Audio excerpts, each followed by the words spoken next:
ओम श्री परमात्मने नमः। ओम नमो भगवते वासुदेवाय। नारायणं नमस्कृत्यं नरं चैव नरोत्तमं देवी सरस्वती व्यासं ततो जयामुदीरये।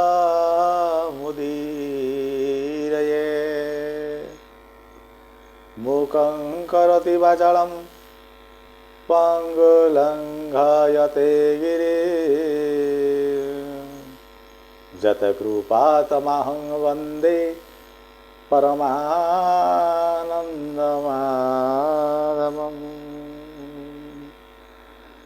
भागवत कथार विगत आलोचन आमे आलोचना करुथिले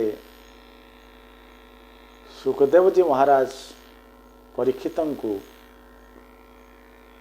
धर्मराज युधिष्ठिर एवं नारदंक मध्यरे चलुथुवा आलोचना विषय आमको कहिचंती।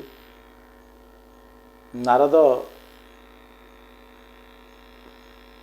युधिष्ठिर को धर्मर 5टी प्रमुख लक्षण विषय आलोकपात करिसंती।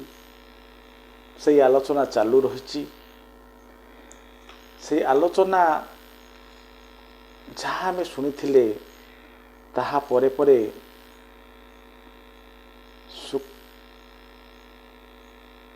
दानर प्रसंग जानिया पई महाराज युधिष्ठिर प्रश्न करिसंती। काहाकू नारद को समान प्रश्न मध्य करिसंती। ये परीक्षित जी महाराज काहाकू सुखदेव को। राजा परीक्षित को प्रश्न करुचंती। आमे समस्ते जानिचंती दान करिबा उचित, मात्र दानर शतपात्र किए, दान काहाकू करिबा, किपरि करिबा उचित, से विषय रे दया करी आपण मते कहंतु। प्रश्न करिसंती परीक्षित। सुखदेव कहउचंती दान जेमिति भी कले दान रे पुण्य ही अर्जन होइथाय, मात्र किछि समय अछि जेमिति कि सूर्यंकर उत्तरायण गति, सूर्यंकर दक्षिणायन गति। यही समय दान कले बेसी पुण्य अर्जन होता है। सेमती अक्षय तृतीया दिन दान कले पुण्य अधिक मिलता है। घरे कई जन्म है क्षणी दान करणीय। मृत्यु समय रे मध्य दान करा जाए। शतपात्र रे दान करिबा उचित, असत पात्र रे दान सर्वादौ वर्जनीय। असत पात्र रे दान कले फल ओलटा मिले। आपणकर दान अर्थरे जदि कहीं पाप कर्म करे, से पाप कर्मर जहा फल से फल आपण को अर्थात दान करिथिया व्यक्ति को ही मिलता है। तेणु से पापर फल आपण को ही भोगिबाकू पड़िबो। जार आवश्यक जे प्रकृत रे दान पाइबार योग्य ताकू ही दान करा जाऊ। यहाँ पर परीक्षित पचारिचंती सुखदेव को जे महात्मन मो मनरे जिज्ञासा हेउची जे प्रभु कौन केवल ए मानव मानकर उद्धार करिसंती ना केबे कोनोसी पशु पक्षींकर उद्धार करिसंती प्रभु। ये प्रश्नर उत्तर रे परीक्षित कहिसंती पशुकर उद्धार भी करिसंती भगवान। यहाँ पर परीक्षित कहिसंती मते सेमती कहले हब नहीं। केउठी केउ समय रे प्रभु पशु को उद्धार करथिले ତାହା ଉଦାହରଣ ସହିତ ମୋତେ ବର୍ଣ୍ଣନା କରନ୍ତି। ଏହାପରେ ଆରମ୍ଭ କରିଛନ୍ତି ପରୀକ୍ଷିତଜୀ ମହାରାଜଙ୍କ ସାମ୍ନାରେ ଶୁକଦେବ ଏ କଥା ଗଜ ଉଦ୍ଧାରଣ କଥା, ଗଜେନ୍ଦ୍ର କିପରି ଉଦ୍ଧାର ହୋଇଥିଲେ ସେ କଥା ଆଲୋଚନାକୁ ଆସିଛି। ଶୁକଦେବ କହୁଛନ୍ତି ତ୍ରିକୁଟ ନାମକ ଏକ ପର୍ବତ ଥିଲା, ଗୋଟିଏ ସୁନ୍ଦର ସରୋବର ବିଦ୍ୟମାନ ଥିଲା ଏ ତ୍ରିକୁଟ ପର୍ବତର ପାଦ ଦେଶରେ। ଏ ତ୍ରିକୁଟ ପର୍ବତର କନ୍ଧରେ ଗଜେନ୍ଦ୍ର ନାମକ ଏକ ହାତୀ ବାସ କରୁଥିଲା। ଏ ଗଜେନ୍ଦ୍ର ଦେଖିବାକୁ ବହୁତ ସୁନ୍ଦର ଥିଲା ଏବଂ ବହୁତ ଶକ୍ତିଶାଳୀ ଥିଲା।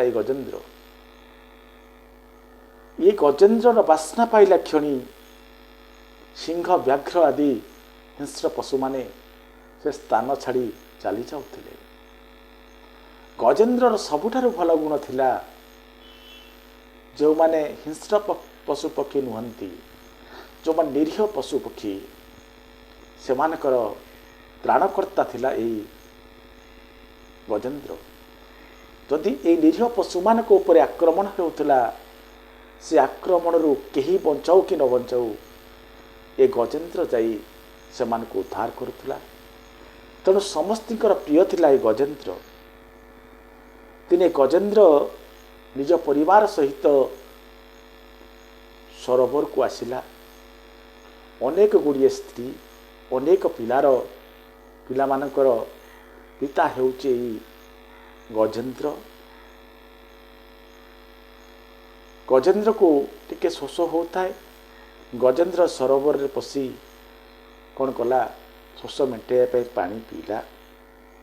କେତେ ସମୟ ପାଣି ପିଇଲା ପରେ ଗଜେନ୍ଦ୍ର ସହଜ ତ ଖରାଦିନ ଥାଏ, ଏ ପାଣି ଭିତରେ ପଶିଗଲା ଏବଂ ସେ ପାଣି ଭିତରେ ପଶି ବିନୋଦ କରିବାକୁ ଲାଗିଲା।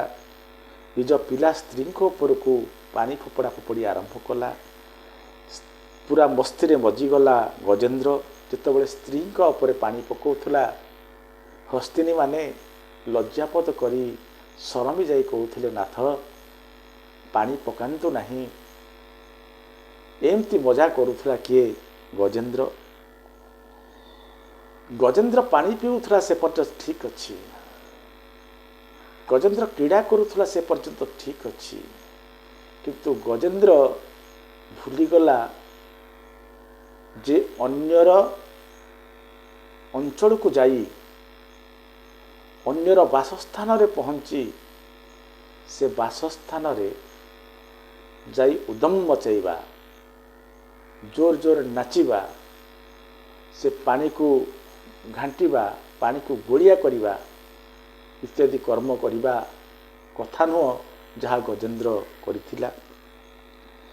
ଏଥିରେ ବାସ କରୁଥିବା ଏକ ଗ୍ରାହ ଗଜେନ୍ଦ୍ରର ଏତାଦୃଶ୍ୟ ଆଚରଣକୁ ସହିପାରିଲା ନାହିଁ। ଯେ ତୁମେ ଆସିଛ ବାହାରୁ, ମୋର ଏ ସରୋବରରେ ପାଣି ପିଇଲ ସେ ପର୍ଯ୍ୟନ୍ତ ଠିକ୍ ଅଛି, ପିଲାମାନଙ୍କ ସହିତ ମୌଜ ମସ୍ତି କଲ ସେ ପର୍ଯ୍ୟନ୍ତ ଠିକ୍ ଅଛି, ହେଲେ ଏ ଜଳକୁ ଗୋଳିଆ କରି ଏ ଜଳଜୀବମାନଙ୍କୁ ହଇରାଣ କରିବାର ପ୍ରୟାସ ଯେଉଁ କଲ, ତା କ'ଣ ତୁମେ ଠିକ୍ କରିଛ? ନାଇଁ ନା। ମନ ଭିତରେ ଏ ଭାବ ନେଇ ଗ୍ରାହ,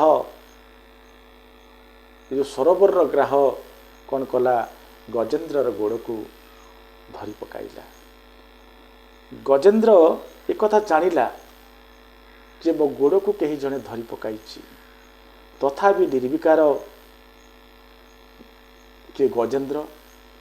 କାରଣ ଗଜେନ୍ଦ୍ରର ଆତ୍ମପଣିମା ଥିଲା ଯେ ମୁଁ ଏତେ ବଡ଼ ଗଜେନ୍ଦ୍ର, ଏଠି ହିଂସ୍ରଜନ୍ତୁମାନେ ମୋତେ ଡରୁଛନ୍ତି, ସମଗ୍ର ଅଞ୍ଚଳର ମାଲିକ, ଏ ସାମାନ୍ୟ ଗ୍ରାହ ମୋ ଗୋଡ଼କୁ ଧରି କ'ଣ କରିଦେବ?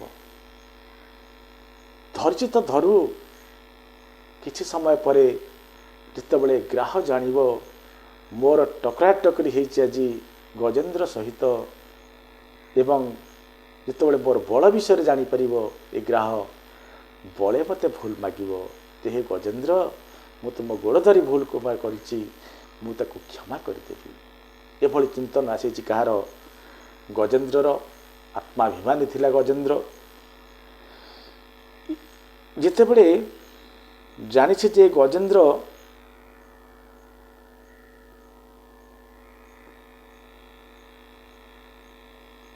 जे एक कथा को से मन को नहीं हृदय को नहीं से गजेन्द्र ता कार्य व्यस्त नाच गीत मातिछि आमे होचे समस्ते गोटे गोटे गजेन्द्र ग्राह्य होची काल काल सब बेले आसी आपण लक्ष्य करथिबे जितेबाला काल आसे प्रथमे गोड़ को ही ग्रास करे गोड़ को ही धरे आपन को जो काल आसो जो बयस हो आपड़ देखिए सीढ़ी चढ़ी पारे ना आंठू गंठी दरज हम एमती जानतु काल ग्रास करने आरंभ कलानी सुधुरी जाओ किंतु आमे हेले गजेन्द्र आमे भाविबा टिके दरज होइछि तो हो ए सामान्य दरज मोर कौन करदेव एमती चिंताधारा आम करती गजेन्द्र शक्तिशाली हेले मध्य गजेन्द्र जलजंतु नुहे पानीर जीव होउची ग्राह एमती किसी समय गला परे गजेन्द्र अनुभव करिछि जे तार शक्ति धीरे धीरे क्षय होबाकू लागिछि किंतु ए ग्राहर शक्ति बढ़ी बढ़ी चलछि कारण ए गजेन्द्रर रक्त को टाणीबा को लागिछि किए ग्राह ग्राह आगुरु खाली धरी थिला काहाकू गजेन्द्र को गोड़ को एबे ग्राह कौन करिछि ना गजेन्द्र को गोड़ को एबे धरी टाणीबा आरंभ करिछि भीतर को पूरा मझी को नबा को बाहरिछि गजेन्द्र निजर जेते पत्नी जितने पिलापिली थिले एबे आउ लज्जाबोध करी नहीं गजेन्द्र चिंता करुछि जे जेतेबेले ग्राह मते टाणीबा आरंभ कलानी मोर शक्ति पाउना ए ग्राह को विरोध करिबा मोर एते पत्नी अछंती एते पिला अछंती सेमान को डाकिबी सेमाने मते टाणी नहीं पहुँचाई देबेनी डाकिछि गजेन्द्र निजर पत्नी मानकू निजर पिला मानकू जे मते गोटे ग्राह भीतर को भिड़ी भिड़ी नौची तुम माने मते बंचाओ समस्ते आसी चेष्टा करिसंती ग्राह को कबलरू गजेन्द्र को उद्धार करिबा पाई अनेक समय धरी टणाटणी करिसंती दिन पर दिन बीती चलीछि शेषरे जेतेबेले केही पारि नाहंती ए गजेन्द्र ता जगार अछि निजर पत्नी निजर पिला निजर बंधु बांधव जो मान सब थिले समस्ते आस्ते आस्ते गजेन्द्र को छाड़ी चली जाउछंती गजेन्द्र चित्कार करिछि निज पत्नी मानकू मु तुम मानकू एते भल पाए तुमे माने आज मते छाड़ी चली जाउछ ए विपद रे मु पड़िछि मते उद्धार करि पारिलनि ठीक अछि हेले विपद समय रे निज लोक पाठिया हुंती पत्नी माने कहिचंती स्वामी जनक पई केते दिन पर्यंत एठी आमे भोक उपास अपेक्षा कर रहीबू ये परिवार को पुर्त बंचाइबा को पड़िबो समस्ते उपास रही जनक पर जड़े एठी मरीजे नाथ तेणु इच्छा नथिले भी आमको तुमको परित्याग कर जीवाक पड़ुछि समस्ते परी भाषण मान मारिचंती गजेन्द्र आज हृदबोध होइछि धन्य रे संसार धन्य रे जगत जेतेबेले पर्यंत तुम मानकर असुविधा थिला ये गजेन्द्र तुम मानकर असुविधा को पूरण करुला आज जेतेबेले गजेन्द्र जीवन में प्रकृत असुविधा आसी जाइछि स्त्री स्त्री माने मो पिला माने मोर आत्मीय स्वजन समस्ते मो पाखरु चली जाउछंती यारी अर्थ कौन संसार मु बेकारटारे संसार माया बंधन रे पड़ी एक कथा भावुची गजेन्द्र पशु हेले मध्य आज ता मन भितर वैराग्य भाव आसी जदि मुझे कथा आगुरी जानी था हुए तो एमार को न डाकी प्रभु को डाकी मो असुविधा समय रे प्रभु आसी ठिया ही थांते एभली भाविची एबे ଗଜେନ୍ଦ୍ର ବୁଡ଼ି ଯିବାକୁ ବସିଲାଣି। ଗଜେନ୍ଦ୍ର ବହୁତ ଧିକାର କରିଛି ତା ପତ୍ନୀମାନଙ୍କୁ ଯେ ମୋ ସ୍ୱପ୍ନକୁ ଜଳାଞ୍ଜଳି ଦେଇ ମୁଁ ତୁମ ସ୍ୱପ୍ନ ପୂରଣ କରିବାକୁ ଚେଷ୍ଟା କରିଛି, ତେଣୁ ତୁମେ ମୋତେ ଉଦ୍ଧାର କର। ପିଲାମାନେ କହିଲେ, ଆମେ ତ ପାଣି ଭିତରକୁ ପଶିପାରିବୁ ନାହିଁ, ଆପଣ ବ୍ୟସ୍ତ ହୁଅନ୍ତୁ ନାହିଁ, ଆପଣ ଗଲା ପରେ ମଧ୍ୟ ସବୁ କାମ ଠିକ୍ଠାକ୍ ହେବ, ଆପଣ ବ୍ୟସ୍ତ ହୁଅନ୍ତୁ ନାହିଁ। ଅର୍ଥାତ୍ ଯିଏ ଥାଉ ଥାଉ ପିଲାମାନେ କହୁଛନ୍ତି ତୁମେ ମରିଗଲା ପରେ ମଧ୍ୟ ଆମର କିଛି ଅସୁବିଧା ହେବ ନାହିଁ। ସମସ୍ତଙ୍କୁ ମିତ୍ର ଯେତେ ଥିଲେ ସମସ୍ତଙ୍କୁ ଡାକିଛି ଗଜେନ୍ଦ୍ର। ସମସ୍ତେ କିଛି ସମୟ ରହି ଚାଲି ଯାଇଛନ୍ତି।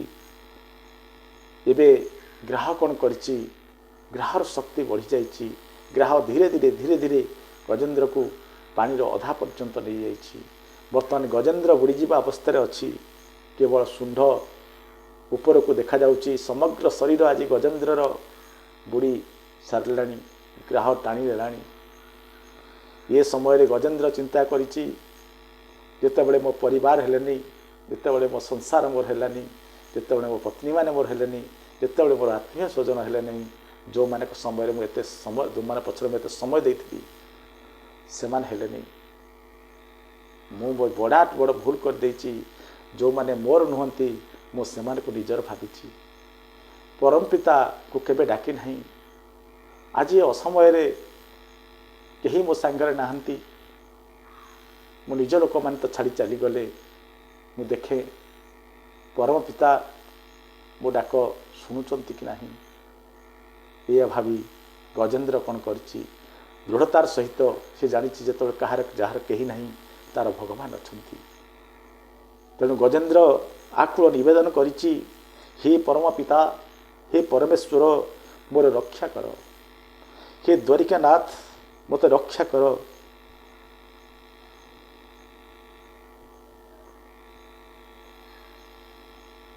जल पिबत हेतु गयु सिंधु किनारे, ग्राह पकड़ लियो गजराज आज पछतारे। आज गजराज पछताउछन्ति। गजेन्द्र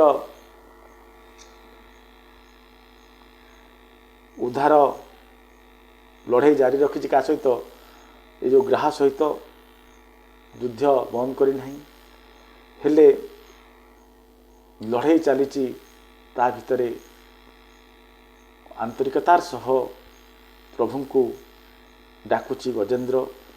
गजेन्द्र सब बहुत सुंदर स्तुति करुच्ची भगवान को, जहाँ को आम गजेन्द्र मोक्ष नाम जानी।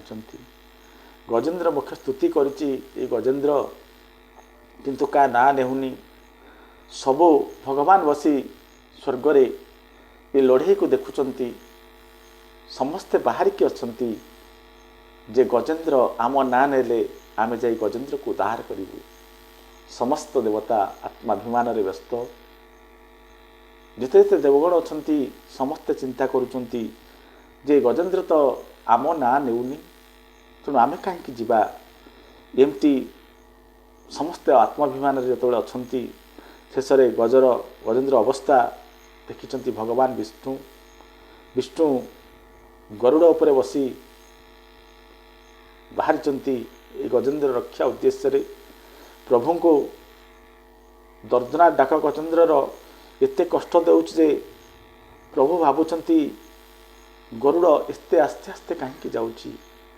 गरुड़ ओह्लाई प्रभु धाइंचंती गजेन्द्र पाखकू। माने गजेन्द्र पाखकू जीवाई प्रभु एते व्यग्र जे प्रभु बसिचंती गरुड़ उपरे।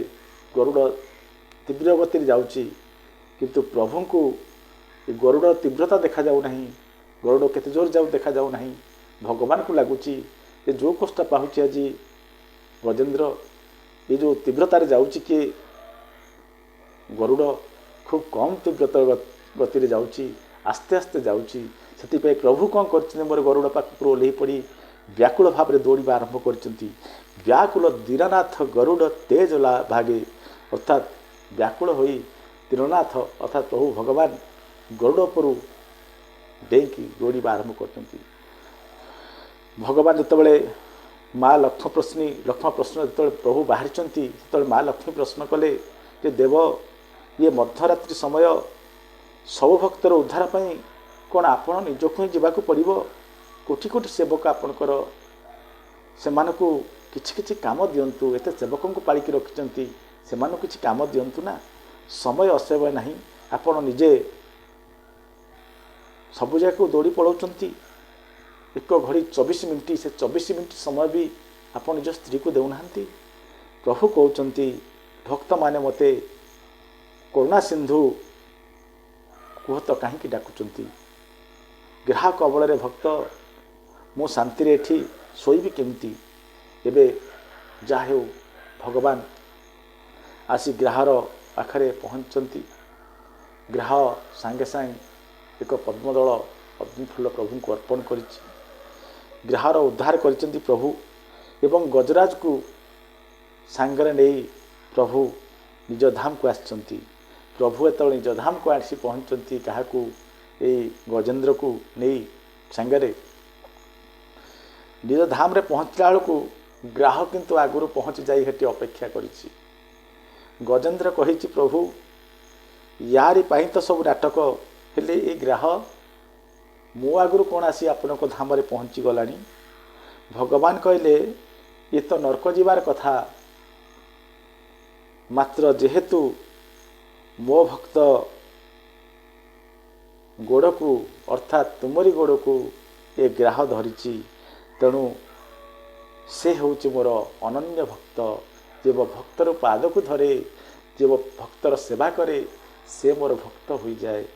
ତୁମ ଆଗରୁ ସେଇଥିପାଇଁ ଇଏ ମୋ ଧାମକୁ ଚାଲି ଆସିଲା। ଏହିପରି ଭାବରେ ପ୍ରଭୁ ଗ୍ରାହ ଓ ଗଜରାଜ ଉଭୟଙ୍କୁ କ'ଣ କଲେ? ଉଦ୍ଧାର କଲେ। ପ୍ରଭୁ ଉଦ୍ଧାର କଲେ କାହାକୁ? ଗ୍ରାହଙ୍କୁ। ପ୍ରଭୁ ଉଦ୍ଧାର କଲେ ଏଇ ଗଜେନ୍ଦ୍ରକୁ। ଗଜେନ୍ଦ୍ର ସ୍ତୁତି କରି ପ୍ରଭୁଙ୍କୁ ପାଇଲା।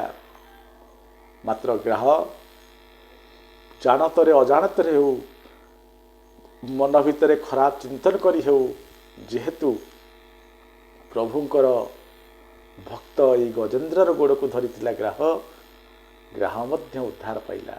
ଇଏ ହେଉଛନ୍ତି ମୋ ପ୍ରଭୁ। ଟିକେ ସାମାନ୍ୟତମ